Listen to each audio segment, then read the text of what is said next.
Okay, the final part of the Napoleonic era then is going to be yet again another really bad decision on Napoleon's part. Keep in mind he's already lost the Peninsular Wars against Spain and Portugal, showing that France is starting to weaken, maybe expanding too quickly, trying to incorporate too much of Europe, the same basic problems that all empires eventually run into.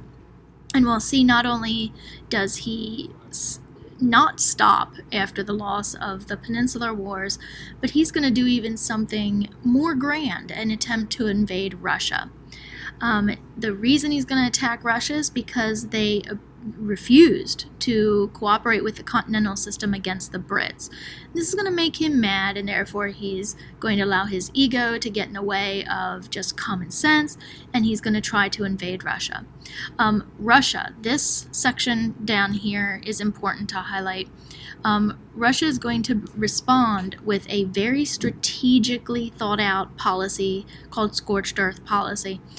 You basically are retreating, you constantly retreat, and as you back up further and further into your own country, you're burning everything. The reason being you don't want the enemy to be able to use it, use the resources. You want to get them deep into your country and not have resources, and you'll see exactly why in just a moment. Eventually, the French are going to push the Russians back to Moscow, and Napoleon thinks that there's no way that the Russians are going to they're going to destroy Moscow. So he thinks that he has them where he wants them, and that they're going to surrender. But they don't. Instead, and this shows the nerve and the single-mindedness of the Russians, instead they burn Moscow to the ground.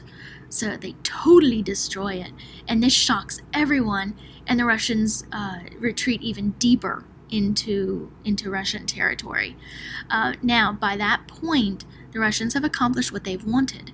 They've gotten the French army in the middle of Russia during the winter and with no supplies.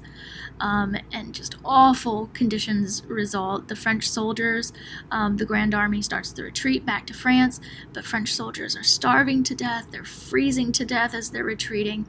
It's just an absolutely horrible, horrible, horrible policy, but brilliant. And they'll use it again, of course, against Hitler. There's another coalition then that forms.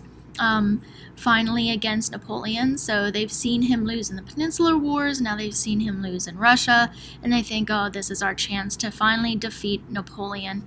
So he is defeated at the Battle of Leipzig, and Russian and Prussian troops then eventually force him to surrender, and in 1814 he accepts the terms of surrender.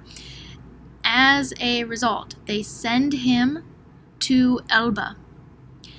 This is an island in the Mediterranean, so just south of Europe, but apparently they didn't send him far enough because he escapes and he comes back to France. Okay, they find out and they send soldiers to capture him, but those soldiers hold him in such high regard that when they meet him, they actually join him instead of capturing him, and they all go back to Paris together, and Napoleon takes over and he rules for another 100 days. Until the European nations attack again, and this time Napoleon is defeated at Waterloo, and this time they exile him further away to a small island. This is St. Helena, to a small island off the coast of Africa, much more remote.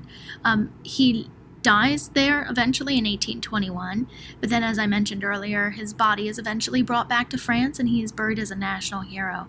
So such a complex relationship that he had, and you can see both the good and the bad that he brings throughout Europe, and you can kind of assess, where did he go right, but then also where did he go wrong.